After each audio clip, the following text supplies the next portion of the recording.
আমরা গত ক্লাসে বিক্রিয়ার হার নিয়ে কথা বলেছি, সবুজ রসায়ন নিয়ে কথা বলেছি। বিক্রিয়ার হার আমরা বলেছিলাম যে প্রতি একক সময় কোনো রাসায়নিক বিক্রিয়া বিক্রিয়ক বা উৎপাদের ঘনমাত্রার পরিবর্তনকে বিক্রিয়ার হার বলে। ছাত্রছাত্রীরা তোমরা কি সাউন্ড শুনতে পাচ্ছ ঠিক মতো?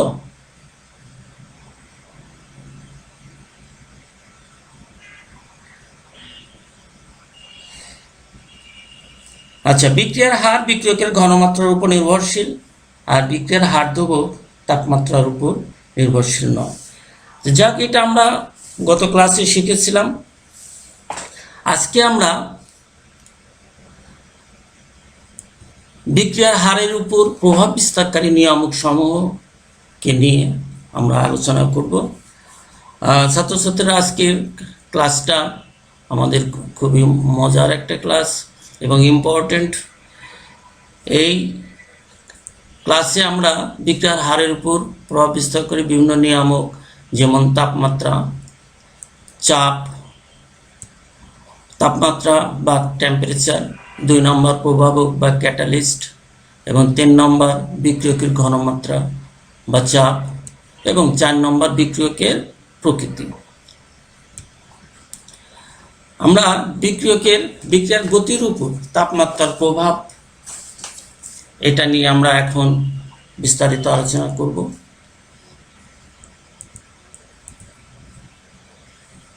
আলোচনার শুরুতেই আমাদের সক্রিয়ণ শক্তি কি সেটা আমাদের জানতে হবে। ন্যূনতম যে শক্তি নিয়ে বিক্রিয়ক অণুসমূহ পরস্পরের সাথে সংঘর্ষে লিপ্ত হলে বিক্রিয়া সংঘটিত হয়, ওই ন্যূনতম শক্তি বা সক্রিয়ণ শক্তিকে ওই ন্যূনতম শক্তিকে সক্রিয়ণ শক্তি বলে, এবং একে E দ্বারা প্রকাশ করা হয়। E হলো এনার্জি এবং A হলো অ্যাক্টিভেশন, অর্থাৎ সক্রিয়ণ শক্তি। Activation energy is the amount of energy that must be gained by a molecule to react at collision with other molecules. It is denoted by EA.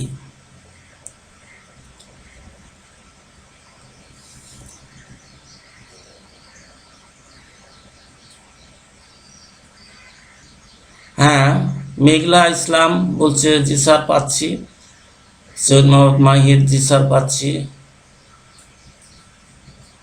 Saima, হ্যাঁ, তো ঠিক আছে। তাহলে আজকে আমরা সবাই মিলে ক্লাসটা সুন্দরভাবে করি। আজকের ক্লাস একটু মজাও আছে, কিভাবে আমরা কার্যকর সংঘর্ষ করব, অর্থাৎ ইফেক্টিভ কলিশন, কিভাবে একটা ভালোভাবে মারামারি করে সফল হব আমরা, সেই পদ্ধতিগুলো আজকে আমাদের টপিকসে আছে। তো আমরা এই জন্য সবাই মনোযোগ দিয়ে শুনি।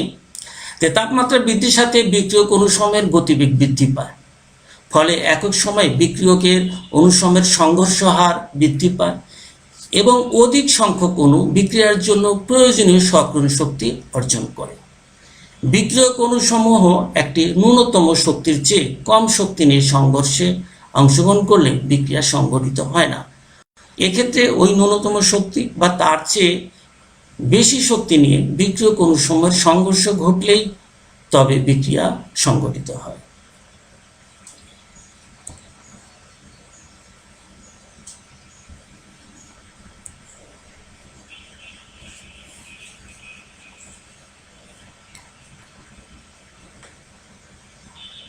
হ্যাঁ, তোমরা খেয়াল করো, আমরা অনেকগুলো অণু এখানে দেখতে পাচ্ছি। অণুগুলো পাত্রের মধ্যে কি করছে দেখো, ছুটোছুটি করছে, তাই না? অণুগুলা ছুটোছুটি করছে, অর্থাৎ একজন একে অপরকে ধাক্কা মারছে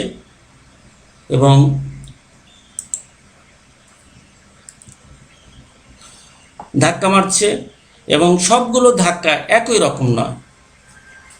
কোনো ধাক্কা বা সংঘর্ষ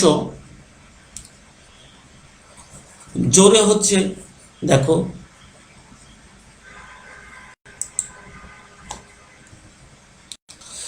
কোনোটি আবার মাঝামাঝি শক্তি নিয়ে সংঘর্ষ হচ্ছে, কোনোটি বা ধীরে। খেয়াল করো, বিভিন্ন ধরনের সংঘর্ষ হচ্ছে।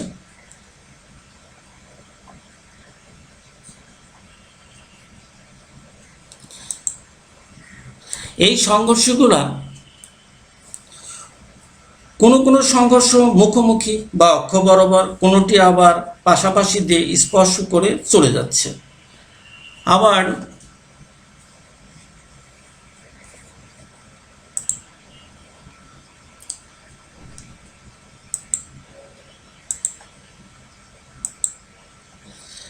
হ্যাঁ, চলে যাচ্ছে। আবার একটি অণুর মাঝখানে ধাক্কা লাগলেও অন্য অণুটির সাইডে ধাক্কা লাগছে, অর্থাৎ আমরা নানা ধরনের সংঘর্ষ দেখতে পাচ্ছি। রসায়নে বিক্রিয়া সংগঠনের জন্য সংঘর্ষ একটি শর্ত, কিন্তু সেই সংঘর্ষ হতে হবে ইফেক্টিভ বা কার্যকর সংঘর্ষ। অর্থাৎ সংঘর্ষ হলেই ওই সংঘর্ষে বিক্রিয়ক দুটির মধ্যে বিক্রিয়া না হতে পারে। সংঘর্ষের তিনটি শর্ত মেনে চললেই কেবলমাত্র ওই সংঘর্ষের ফলে অণু দুটির মধ্যে বিক্রিয়া সম্পন্ন হয়। তিনটি শর্ত আছে আমাদের, এবং এই তিনটি শর্ত, প্রথম শর্ত হলো অণু দুটি অক্ষ বরাবর বা মুখোমুখি সংঘর্ষ হতে হবে। অর্থাৎ তোমরা যদি সংঘর্ষের সময় একজন আরেকজনকে নাক বরাবর বা মুখোমুখি ধাক্কা মারো, তাহলে ওই ধাক্কাটি কার্যকর সংঘর্ষ বা ইফেক্টিভ কলিশনে পরিণত হতে পারে। কিন্তু নাক বরাবর না গিয়ে তুমি কান বরাবর গেলে তাহলে কিন্তু এই সংঘর্ষ হবে না। অর্থাৎ একটা অণু থেকে আরেকটা অণুর অক্ষ বরাবর থাকতে হবে। দ্বিতীয়ত, সংঘর্ষের সময় যথেষ্ট পরিমাণ উইথ এনাফ এনার্জি নিয়ে সংঘর্ষ করতে হবে। অর্থাৎ সংঘর্ষ যখন হবে, আস্তে করে গিয়ে ধাক্কা মারলে হবে না, জোরে গিয়ে নাক বরাবর সংঘর্ষ করতে হবে, অক্ষ বরাবর সংঘর্ষ করতে হবে। অণুগুলি যদি অল্প শক্তি নিয়ে সংঘর্ষ করে তবে তা কার্যকর সংঘর্ষ হবে না, অর্থাৎ বিক্রিয়া হবে না। তাদেরকে কমপক্ষে ওই বিক্রিয়কের যে সক্রিয় শক্তি রয়েছে তার সমান বা বেশি শক্তি নিয়ে সংঘর্ষ হতে হবে। তৃতীয় শর্ত হলো অণুগুলি যখন সংঘর্ষ করবে তখন তারা উন্মুক্ত হবে বা এক্সপোজ হবে। অন্য কথায় অণুগুলি ড্যামেজ বা ফেটে যাবে। সংঘর্ষ হলো কিন্তু অণুগুলি ক্ষতিগ্রস্ত হলো না, এতে বিক্রিয়া হবে না। অণুগুলো ক্ষতিগ্রস্ত হলে বা ফেটে গেলে তাহলে ওই সংঘর্ষে বিক্রিয়া হবে। এই তিন শর্ত মেনে সংঘর্ষ হলে বিক্রিয়া সম্পন্ন হবে এবং তখন ওই সংঘর্ষকে কার্যকর বা ইফেক্টিভ কলিশন বলবে। তোমরা বুঝতে পারছো কিভাবে কার্যকর সংঘর্ষ করতে হয়। কার্যকর সংঘর্ষ করতে হলে নাক বরাবর বা মুখোমুখি অর্থাৎ অক্ষ বরাবর যথেষ্ট শক্তি নিয়ে সংঘর্ষ করতে হবে। নাক বা মাথা বা অণুগুলা ফেটে না গেলে অথবা ব্লিডিং না হলে বা ছিঁড়ে ফেটে না গেলে বিক্রিয়াটা সংঘটিত হবে না।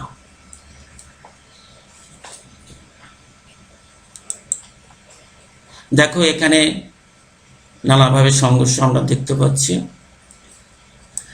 দেখো এই যে এই দুটো অণু সংঘর্ষে লিপ্ত হবে অর্থাৎ বিক্রিয়া করতে যাচ্ছে, কিন্তু তারা খুব ধীরে ধীরে সংঘর্ষ হচ্ছে।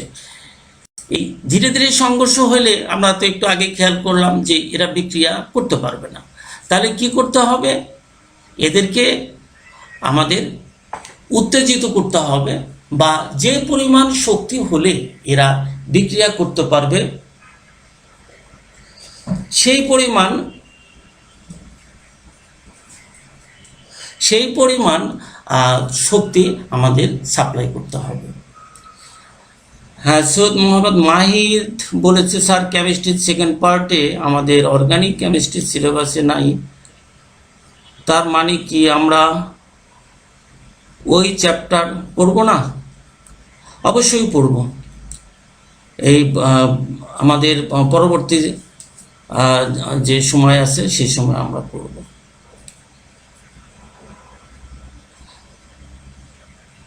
আমাদের খুব সম্ভবত অর্গানিক কেমিস্ট্রি, যেটা সেকেন্ড পেপারে আমাদের অর্গানিক কেমিস্ট্রি, এটা টেস্টের সিলেবাসে আছে।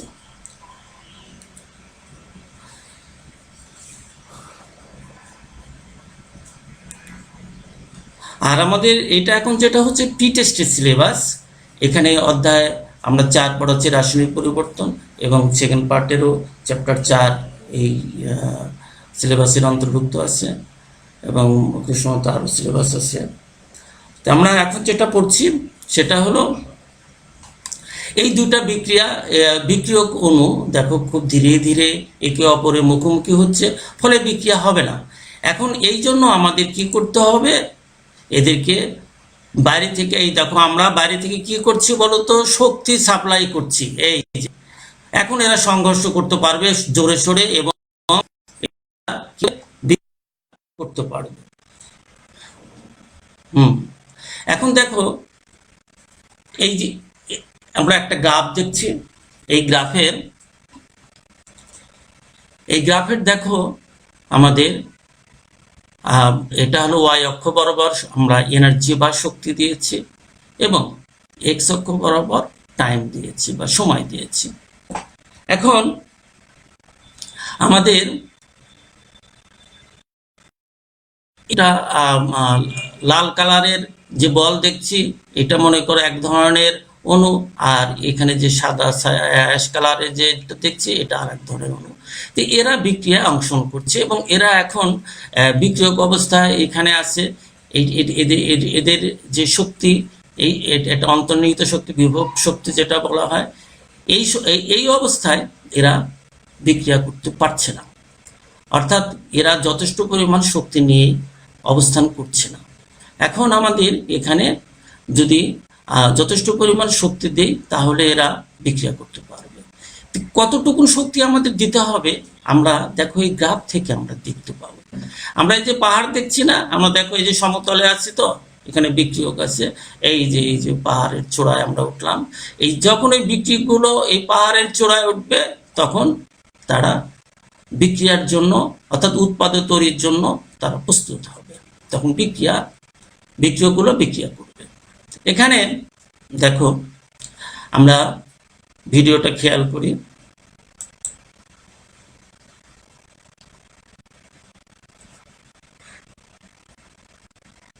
হ্যাঁ এই জায়গায় দেখো, হ্যাঁ এই যে আমরা এখন কি করলাম, এই যে শক্তি বাড়ি থেকে শক্তি দিলাম, বাড়ি থেকে শক্তি দেওয়ার ফলে এরা সক্রিয়ণ শক্তি পেল, অ্যাক্টিভেশন এনার্জি পেল, অর্থাৎ অ্যাক্টিভেটেড হলো।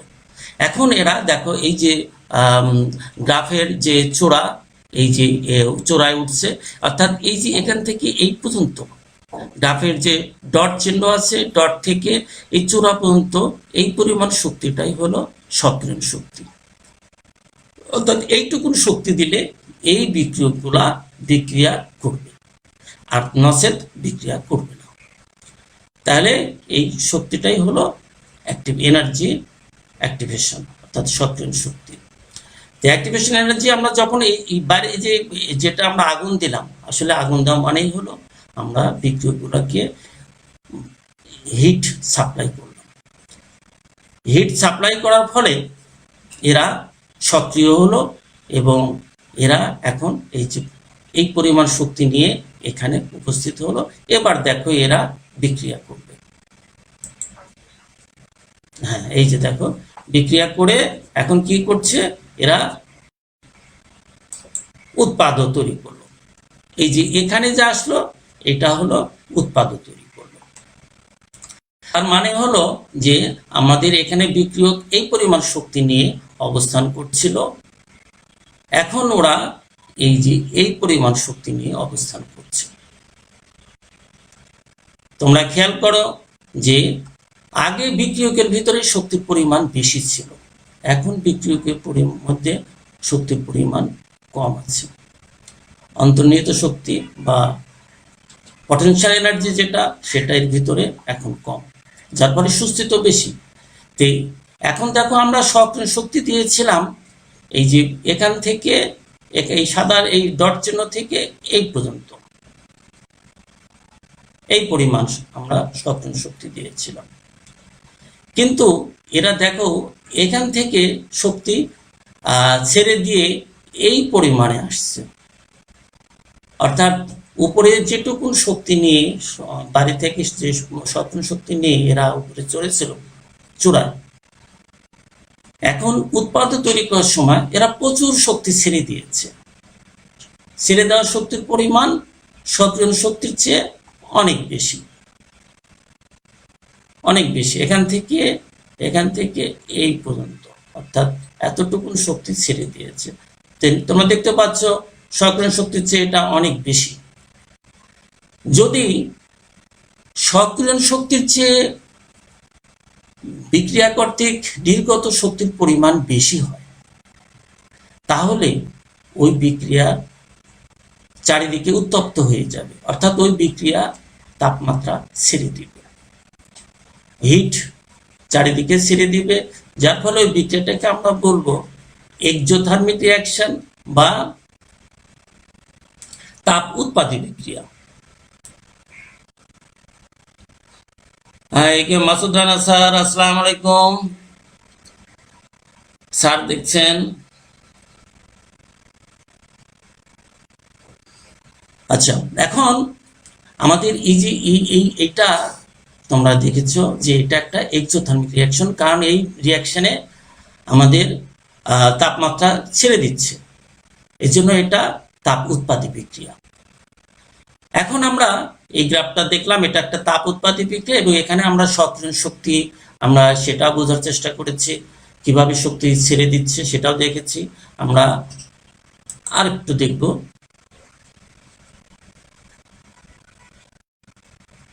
হ্যাঁ, এরাও দেখো আবার আরেকটা বিক্রিয়া। এখানে দেখো আবারও আমরা বিক্রিয়ক নিয়েছি। এই বিক্রিয়কে এখানে দেখো লাল কালারের বিক্রিয়ক আর হলো নীল কালারের বিক্রিয়ক। এই একই অবস্থায় এদেরও কিন্তু এখনো সক্রিয় হয়নি। এদের সক্রিয়, অর্থাৎ এখন বিক্রিয়া করার জন্য যে পরিমাণ শক্তি নিয়ে সংঘর্ষ করতে হবে এই পরিমাণ শক্তি এদের ভিতরে নাই। দেখো এরা খুব ধীরে ধীরে হাঁটছে, খেয়াল করো, এত ধীরে ধীরে হাঁটলে বিক্রিয়া হবে না, বুঝছো? বিক্রিয়া করতে হলে জোরে জোরে সংঘর্ষ করতে হবে। এদের যেহেতু এরা দুর্বল, শক্তি কম, এখন আমরা কি করব, এই যে হিট দেব। হিট দিলে আমরা কি, এটা হিট দেওয়া মানেই হলো বাইরে থেকে শক্তি সাপ্লাই করা। আমরা দেখো এখানে শক্তি সাপ্লাই করে এদেরকে সক্রিয় করে আমরা ওই যে চূড়ার উপরে নিয়ে যাব, অর্থাৎ এইটুকুন শক্তি এরা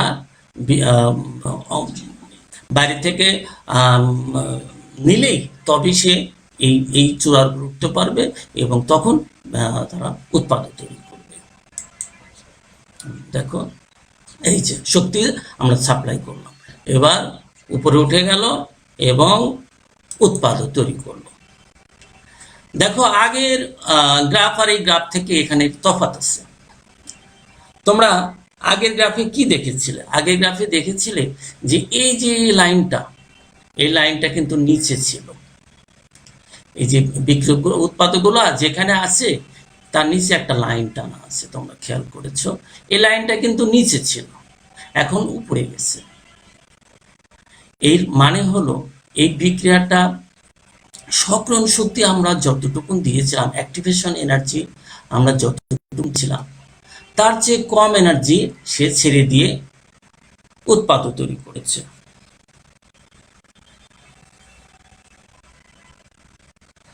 হ্যাঁ, সৈয়দ মোহাম্মদ মাহিদ বলেছে স্যার এনার্জি লাগবে। হ্যাঁ, এনার্জি ছাড়া কোনো কিছু হয় না। তোমরা যদি সফল সংঘর্ষ করতে চাও তাহলে প্রচুর এনার্জি দরকার হবে, এনার্জি ছাড়া কোনো কিছুই হয় না। কথা বলতে গেলেও এনার্জি দরকার হয়। তোমরা কি সাউন্ডের প্রবলেম হলে তোমাদের, আমাদের এখানে কিন্তু যথেষ্ট সাউন্ড দেওয়া আছে। আচ্ছা, এখন আমরা আমাদের এই দেখো এই যে এখানে কি হচ্ছে, তাহলে আগে আমাদের উৎপাদকগুলো যে পরিমাণ শক্তি ছেড়ে দিয়েছিল এখানে তার চেয়ে কম শক্তি ছেড়ে দিয়েছে, এবং আমাদের যে ডট লাইন সাদা আছে দেখো এখানে, এটা তার উপরে এই যে বিক্রিয়কগুলো অবস্থান করছে। এই যে সাদা লাইন, এটা আগে যে বিক্রিয়ক যে এনার্জি নিয়েছিল, এখন এই উৎপাদকগুলো তার চেয়েও বেশি এনার্জি বা শক্তি নিয়ে অবস্থান করছে। তার মানে কি? তার মানে হলো এই বিক্রিয়াটা যখন সংঘটিত হবে ওই জায়গাতে তোমরা কি দেখবে? ঠান্ডা হয়ে গেছে। অর্থাৎ এই বিক্রিয়াটা তাপহারী বিক্রিয়া, এন্ডোথার্মিক রিয়াকশন। এই বিক্রিয়াটা হলো তাপহারী বিক্রিয়া বা এন্ডোথার্মিক রিয়াকশন। এই জন্য এই বিক্রিয়া যখন সংঘটিত হয় তখন চারিদিকে ঠান্ডা হয়ে যাবে এবং এখানে সক্রিয় শক্তির পরিমাণই বেশি আর উৎপাদক কর্তৃক নির্গত শক্তির পরিমাণ কম। সেটা কতটুকু? এখান থেকে এই পরিমাণ,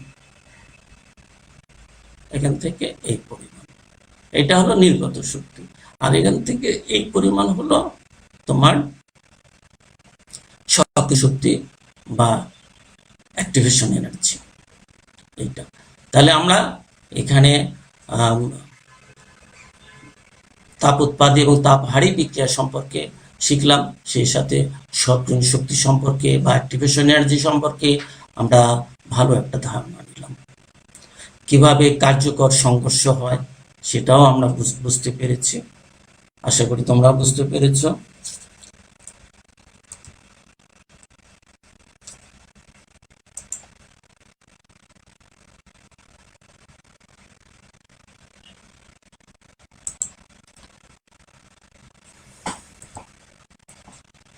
তাপমাত্রা বৃদ্ধির সাথে বিক্রিয়ার গতি বৃদ্ধি পায়, এটা আমরা একটু দেখেছি। এটা বোঝার জন্য নিচের পরীক্ষাটি লক্ষ্য করি আমরা। আমরা তিনটা ফ্লাক্স নিব। দেখো, তিনটা ফ্লাক্স আমরা নিয়েছি। প্রথম ফ্লাক্সে আমরা এটা এই কনিক্যাল ফ্লাক্স, এখানে বরফের টুকরাযুক্ত পানি নিয়েছি, কোল্ড ওয়াটার। এবং আমরা এই তিনটা ফ্লাক্সেই সমপরিমাণ সমান ঘনমাত্রার সোডিয়াম থায়োসালফেট দ্রবণ 3 ml করে নিয়ে তাদেরকে রেখেছি। এরপর আমরা বি কনিক্যাল ফ্লাক্স নিয়েছি। বি কনিক্যাল ফ্লাক্সে আমরা স্বাভাবিক পানি নিয়েছি বা নর্মাল ওয়াটার। এই স্বাভাবিক তাপমাত্রার পানি নর্মাল ওয়াটার নিয়েছি এখানে। এবং দেখো, আমরা এই যে সবগুলোতেই একটা কাগজের উপরে ক্রস চিহ্ন দিয়েছি, এই এখানেও আছে ক্রস চিহ্ন দিয়েছি। এবং আমরা যখন সোডিয়াম থায়োসালফেটের দ্রবণ নিব, আমরা ক্রস চিহ্ন ওই দ্রবণের ভিতর দিয়ে দেখতে পাবো, তিনটারই দেখতে পাবো। এবং সি কনিক্যাল ফ্লাক্সে আমরা গরম পানি নিয়েছি এবং এটা হট ওয়াটার। এখানেও আমরা সোডিয়াম থায়োসালফেটের দ্রবণ নিয়েছি। এখন আমরা প্রথমেই এই সেল যোগ করব না, প্রথমে আমরা যেভাবে দ্রবণ নিব আর দ্রবণের নিচে একটা কাগজে ক্রস চিহ্ন দিয়ে স্থাপন করব। এবং তখন তিনটাই আমরা ক্রস চিহ্নগুলো তিনটা কনিক্যাল ফ্লাক্সে উপর থেকে আমরা দেখতে পাবো। এরপরে আমরা এটার ভিতরে প্রত্যেকটা ফ্লাস্কে সমান ঘনমাত্রা 2 ml এই সেল একই সাথে যোগ করব। তোমরা দেখো, এখানে একটা টাইমার আছে, স্টপ ওয়াচ। যখন আমরা দ্রবণটা যোগ করব তিনটার সময়, তিনটার মধ্যে একই সঙ্গে, তখন আমরা এই এখানে স্টপ ওয়াচ দেখবো এবং দেখবো যে দ্রুত এই সি ফ্লাক্সটার যে ক্রস চিহ্ন ছিল সেটা দেখা যাবে না। এই তারপরে কনিক্যাল ফ্লাক্স, যেটা ওই সময় দেখা যাবে যে হালকা দেখা যাচ্ছে, আর এটা অনেকটা পরিষ্কারই দেখা যাবে। আমরা এই তিনটা জিনিস অবজারভেশন করব, দেখতে পাবো। অর্থাৎ কনিক্যাল ফ্লাক্সে যেখানে গরম পানি ছিল সেটা দ্রুত হলুদ হয়ে গেছে। এই হলুদ হওয়ার কারণ হলো আসলে এখানে আমাদের সোডিয়াম থায়োসালফেট হাইড্রোক্লোরিক অ্যাসিডের সঙ্গে বিক্রিয়া করে sodium chloride, sulphur, sulphur dioxide এবং পানি তৈরি করেছে। এই সালফারটাই কিন্তু হলুদ।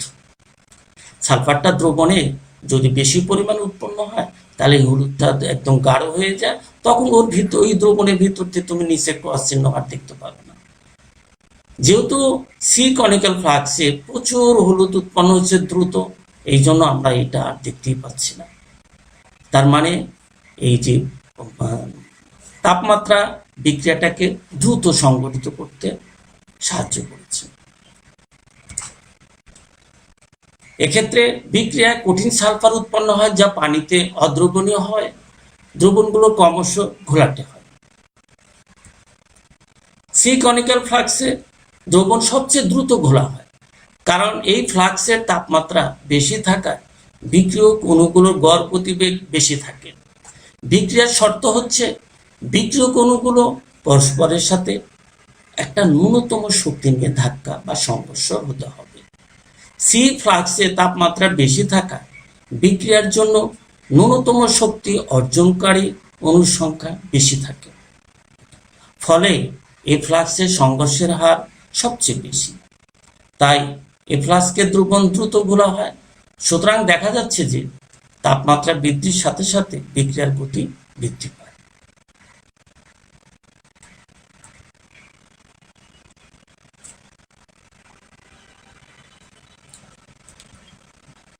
তাপমাত্রা বৃদ্ধির সাথে বিক্রিয়ার গতিবেগ বৃদ্ধি পায়। প্রতি 10 ডিগ্রি সেলসিয়াস তাপমাত্রা বৃদ্ধিতে বিক্রিয়ার গতিবেগ 2 থেকে 3 গুণ বৃদ্ধি পায়। কারণ 1 নম্বর হলো তাপমাত্রা বৃদ্ধির সাথে বিক্রিয়ক অণু বা আয়নগুলো গতিবেগ বৃদ্ধি পায়। 2, অণুগুলোর মধ্যে সংঘর্ষ হার বৃদ্ধি পায়। 3, অধিকতর সংখ্যক অণু বিক্রিয়ার জন্য প্রয়োজনীয় সক্রিয় শক্তি লাভ করে। অর্থাৎ আমরা দেখতে পেলাম 3টা জিনিস আমরা খেয়াল করছি যে তাপমাত্রা বৃদ্ধির সাথে সাথে 3টা ভাবে একটা বিক্রিয়ার গতি বৃদ্ধি করে। একটা হলো গতিবেগ বৃদ্ধি করে, সংঘর্ষের হার বেড়ে যায়, আর অধিক সংখ্যক অণু সক্রিয় শক্তি লাভ করে। দেখো আমরা এখানে একটা তাপমাত্রা এবং বিক্রিয়ার হার নিয়ে একটা গ্রাফ লক্ষ্য করছি। এদিকে তাপমাত্রা দিয়েছি আর ওয়াই অক্ষ বরাবর রিঅ্যাকশন রেট বা বিক্রিয়ার হার দিয়েছি। তোমরা খেয়াল করো যে তাপমাত্রা যখন কম, দেখো 15 থেকে 20, তখন বিক্রিয়ার হার এটাও অনেক কম, তখন দেখো এই যে 10-এর একটু উপরে। কিন্তু তাপমাত্রা যখন ধীরে ধীরে বাড়ছে, দেখো 25-এর কাছে যখন গেছে, এটা 20-এর একটু নিচে আসছে। এরপরে যখন 35-এ গেছে তখন আরো বৃদ্ধি পেয়েছে, প্রায় 20-এর উপরে গেছে এটা। এভাবে দেখো তাপমাত্রা যত বৃদ্ধি পেয়েছে এবং তাপমাত্রা যখন 50-এর কাছে গেছে তখন 40-এর উপরে চলে গেছে বিক্রিয়ার হার। তার মানে এটা প্রমাণিত হলো যে তাপমাত্রা বৃদ্ধির সঙ্গে সঙ্গে বিক্রিয়ার হার বৃদ্ধি পায়। বিজ্ঞানী আর্হেনিয়াস বিক্রিয়ার হার, ধ্রুবক, তাপমাত্রা ও সক্রিয় শক্তির মধ্যকার সম্পর্কে একটি সমীকরণ প্রতিষ্ঠা করেন, যা আর্হেনিয়াস সমীকরণ নামে পরিচিত। কোন বিক্রিয়ার সক্রিয় শক্তি, কেলভিন তাপমাত্রা, বিক্রিয়া হারের এক্সপোনেনশিয়াল বৃদ্ধির সম্পর্ক হচ্ছে বিক্রিয়ার হার সমানুপাতিক e⁻⁻RT। এখানে আর হলো গ্যাস ধ্রুবক আর টি মানে আমরা তাপমাত্রা জানি এটা। অর্থাৎ তাপমাত্রা বৃদ্ধির সঙ্গে সঙ্গে বিক্রিয়ার হার বৃদ্ধি পায়। আর সক্রিয় শক্তি সেই সময় বিক্রিয়া যখন তাপমাত্রা বৃদ্ধি পায়, সক্রিয় শক্তিগুলা অণুগুলা সক্রিয় শক্তি সংগ্রহ করে বেশি বেশি বিক্রিয়া করতে পারে। আবার তাপমাত্রা বৃদ্ধির সাথে বিক্রিয়ক অণুসমূহের কার্যকর সংঘর্ষ সংখ্যা বৃদ্ধি পায় এবং বিক্রিয়ার হার সমানুপাতিক হারে বৃদ্ধি পায়। অর্থাৎ বিক্রিয়ার হার সমানুপাতিক n। এখানে n সমান কার্যকর সংঘর্ষ সংখ্যা, নাম্বার অফ ইফেক্টিভ কলিশন। আমরা একটু আগে কার্যকর সংঘর্ষ সংখ্যা বা কার্যকর সংঘর্ষ নিয়ে আমরা অনেক আলোচনা করেছি। আশা করি বিক্রিয়ার হার যে কার্যকর সংঘর্ষের সংখ্যার সমানুপাতিক সেটা বুঝতে পেরেছ। সামগ্রিকভাবে বিক্রিয়ার হার সমানুপাতিক n × e⁻⁻RT বা বিক্রিয়ার হার সমান P.n.e⁻⁻RT। এখানে P সমান ধ্রুবক।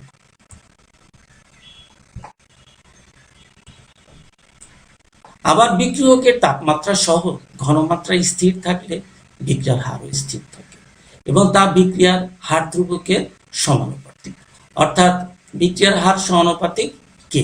এখানে কে সমান বিক্রিয়ার হার ধ্রুবক, rate constant of the reaction, বা K equals to P dot N dot E to the power minus A by R T, বা কে সমান A into E to the power minus সক্রিয় শক্তি ডিভাইড বাই আর টি।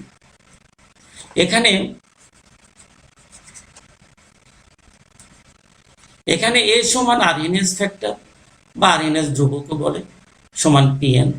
এই সমীকরণটি আর NS সমীকরণ নামে পরিচিত।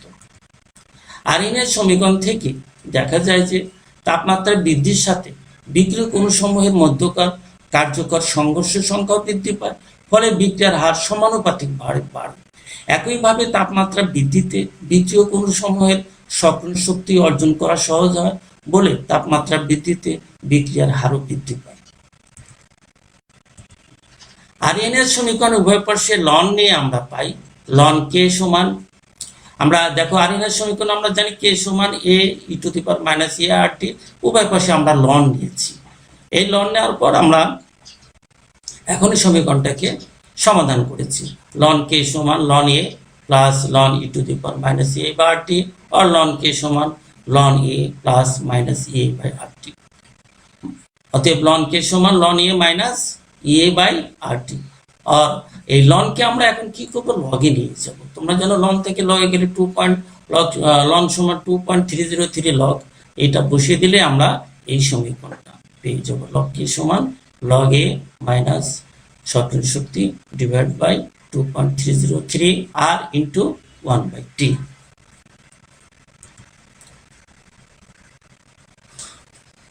আর এর সমীকরণের আমরা এখানে একটা ঢাল নির্ণয় করার একটা পদ্ধতি দেখা যাচ্ছে।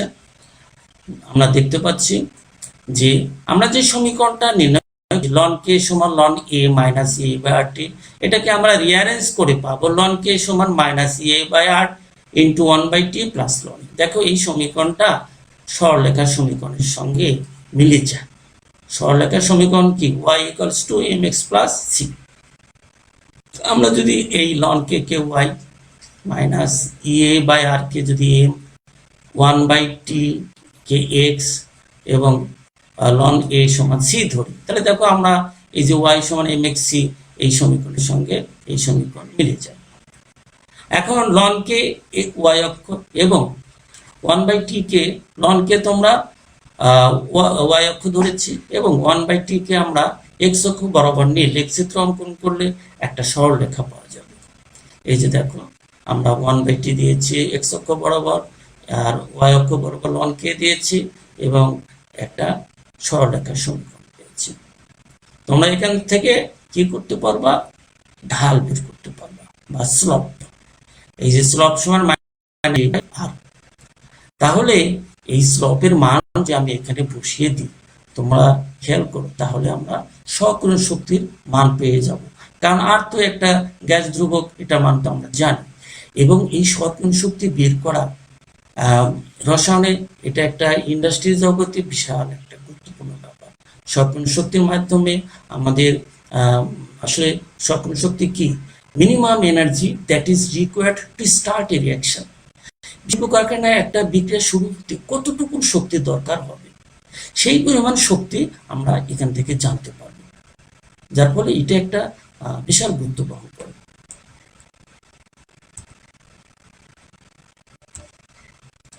আর এর সমীকরণ থেকে এ বাদ দিয়ে আমরা দেখো কিভাবে সমীকরণটাকে লিখি।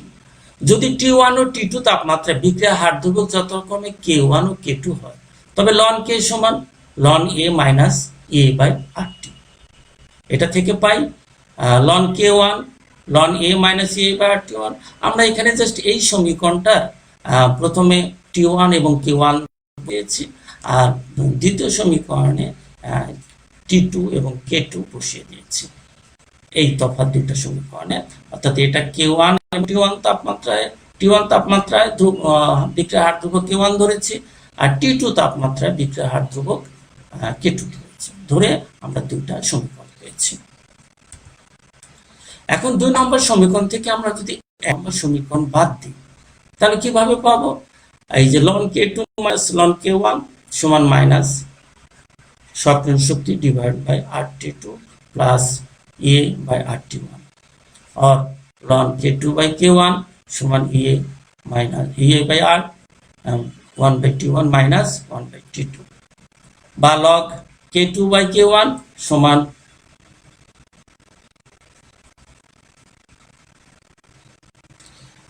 John Cooks, sir please use English terms. হ্যাঁ, আমাদের এই পেজে তো সব ইংলিশ টার্মেই আছে। আসলে আমাদের ক্লাসগুলো দুইটা মিডিয়ামের জন্যই বলা হচ্ছে। আমরা দুইটা মিডিয়াম একসঙ্গে যতটুকু করা যায় আমরা চেষ্টা করছি। থ্যাংক ইউ জিয়ন, I am trying to speak in English. ln k2 by k1 equals to energy activation divided by 2.303 R into 1 by T1 minus 1 by T2.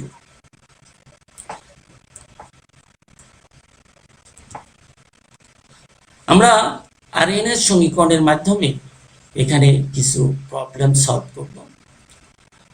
দেখো, এই যে আমরা কোশ্চেনটা এখানে বাংলা দিয়েছি, নিচে আমরা ইংলিশেও দিয়েছি যে একটা বিক্রিয়ার হার at a temperature of 25 degrees Celsius, the rate constant of a chemical reaction is 3.46 into 10 to the power minus 5. When the temperature is increased to 65 degrees Celsius, the rate constant for the same reaction is 4.87 into 10 to the power minus 3. What is the activation energy of this reaction?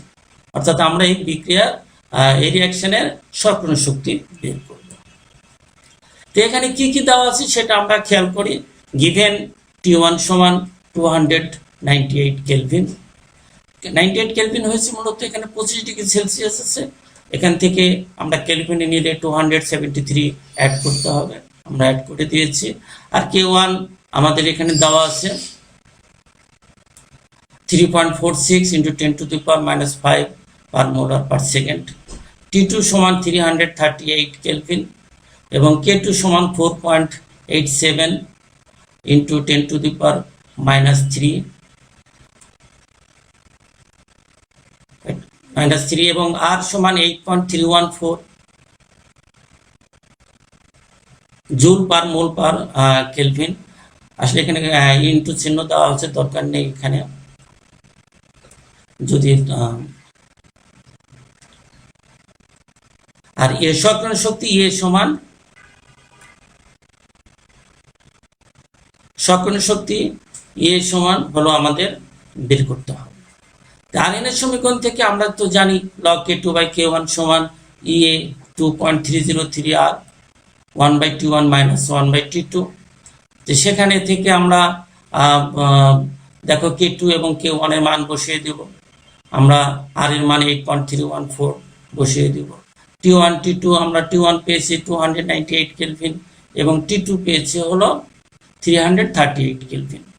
আমরা সব মানগুলো বসিয়ে দিয়ে ভ্যালুগুলো put করে আমরা দেখা যাবে যে log 1.40 into 10 to the power 2 equals to energy activation divided by 19.147 into 40 by 1.007 into 10 to the power minus 5 or 2.1482 equals to into 2.07459 into 10 to the power minus 5. That is energy activation equals to 10.3549 into 10 to the power 4 joule equals to 103.549 kilojoule. এভাবে আমরা একটা problem দেওয়া থাকলে সেখান থেকে আমরা সক্রিয় শক্তির মান বের করতে পারব।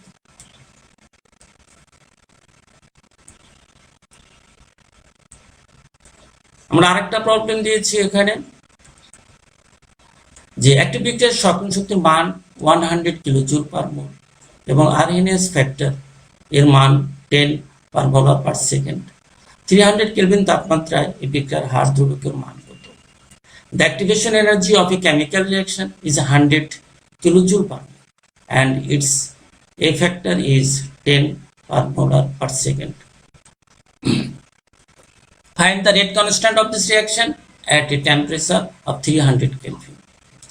Given energy activation equals to 100 kilojoule per mole equals to 100,000 joule per mole. A equals to 10 per molar per second and ln A equals to 2.3 approximately. T equals to 300 Kelvin. The value of the rate constant can be obtained from the logarithmic form of the Arrhenius equation ln K equals to ln A minus A by RT. Ln K equals to 2.3 minus 100,000 joule per mole divided by 8.314 joule per mole per Kelvin into 300 Kelvin. That is K equals to 2.3 minus 40.1 or minus 37.8. That is K equals to 3.8341 into 10 to the power minus 17 per molar per second.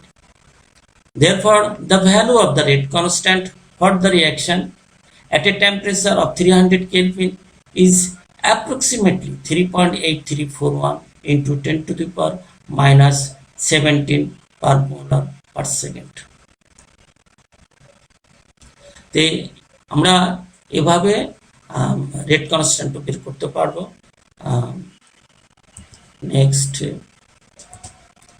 আমরা বাড়ির কাজ একটা problem দিয়ে রেখেছি, এখানে সক্রিয় শক্তির মান বের করা।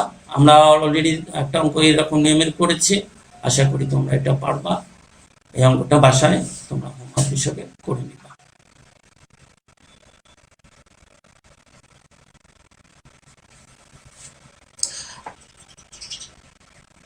আচ্ছা, বাদন ইসলাম বলেছে স্যার এত তাড়াতাড়ি স্লাইড চেঞ্জ করলে বুঝতে কেমন হচ্ছে। আচ্ছা, স্লাইড আমার তো স্লাইড শেষ হয়ে গেলে আমি তো স্লাইড চেঞ্জ করছি, তাহলে আচ্ছা দেখো আমি এই যেটা পড়ছি, কোশ্চেন নাম্বার 1, 600 কেলভিন তাপমাত্রায় একটি বিক্রিয়ার হার ধ্রুবকের মান 2.75 into 10 two the power minus 8 per molar per second তাপমাত্রা বৃদ্ধি পেয়ে যখন 800 কেলভিন হয় তখন ওই বিক্রিয়ার হার ধ্রুবকের মান 1.95 into 10 two the power minus 7 per mole per second হয়। এই বিক্রিয়ার সক্রিয় শক্তির মান কত?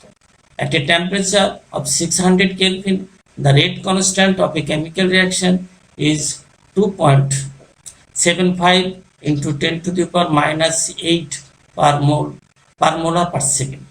When the temperature is increased to 800 Kelvin, the rate constant for the same reaction is 1.95 into 10 to the power minus 7 per molar per second. What is the activation energy of this reaction?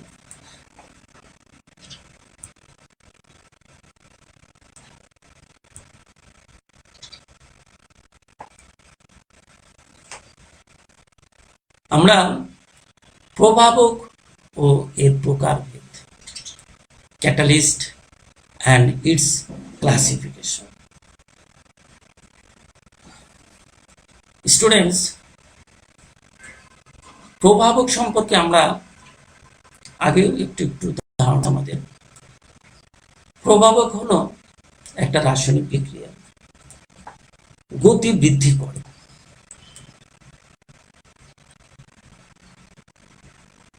এবং এটা বিক্রিয়ার শেষে ভরে ও পরিমাণে সংযোগিতে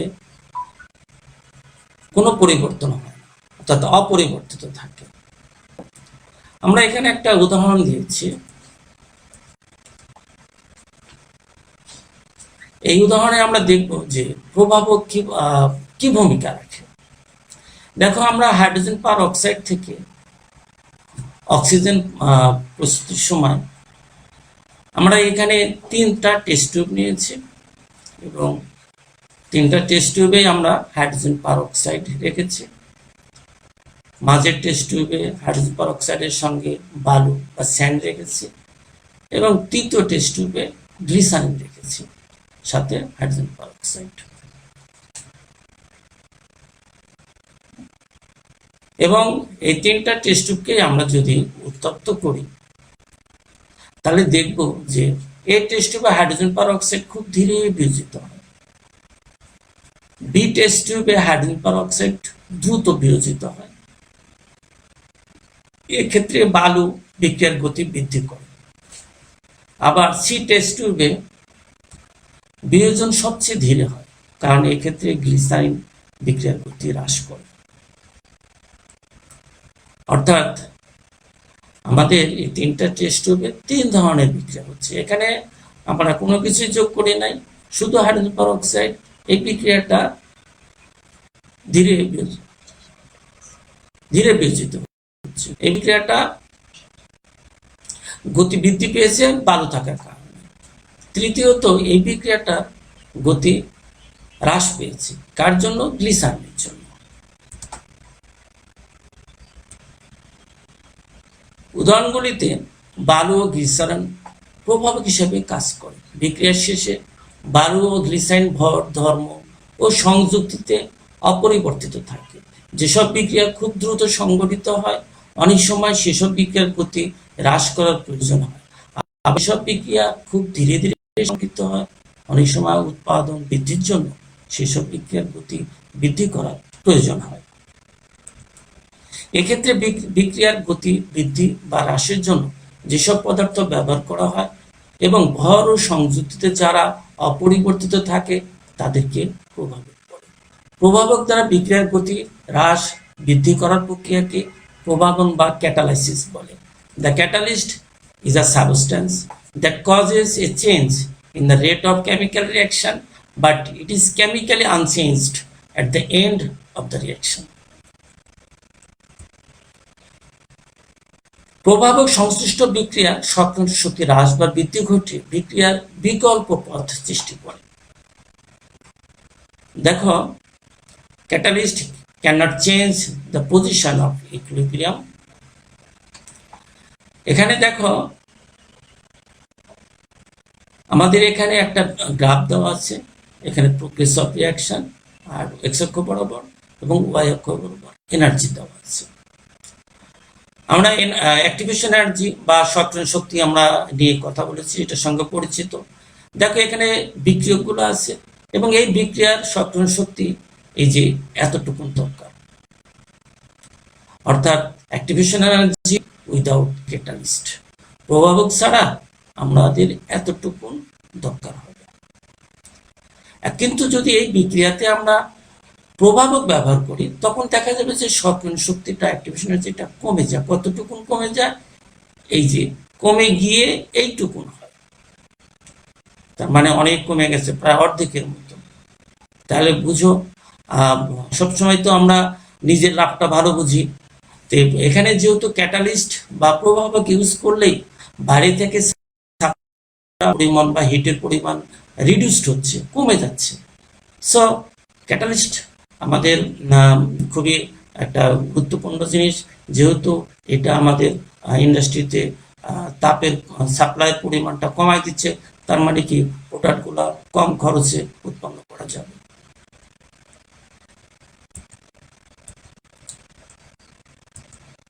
প্রভাবকের বৈশিষ্ট্য। 1 নম্বর বৈশিষ্ট্য, প্রভাবক কোনো বিক্রিয়াকে প্রভাবিত করার সময় বিক্রিয়া অংশগ্রহণ করতে পারে, আবার নাও পারে। তবে প্রভাবন শেষে প্রভাবক ভর, ধর্ম, গঠন ও সংযুক্তিতে অপরিবর্তিত থাকে। কোনো বিক্রিয়ায় প্রভাবক হিসেবে খুব সামান্য পরিমাণে প্রভাবক পদার্থ ব্যবহার করা হয়। A small quantity of the catalyst is generally sufficient to catalyze almost unlimited reactions.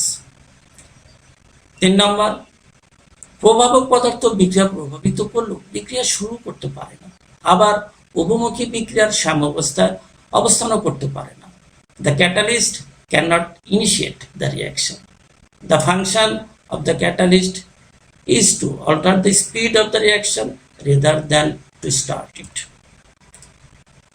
কোনো নির্দিষ্ট বিক্রিয়ার প্রভাবক নির্দিষ্ট, অর্থাৎ যে কোনো প্রভাবক যে কোনো বিক্রিয়াকে প্রভাবিত করতে পারে না। Catalyst is generally specific in nature. A substance which acts as a catalyst for particular reaction fails to catalyze the other reaction. Different catalysts for the same reactant may have different products.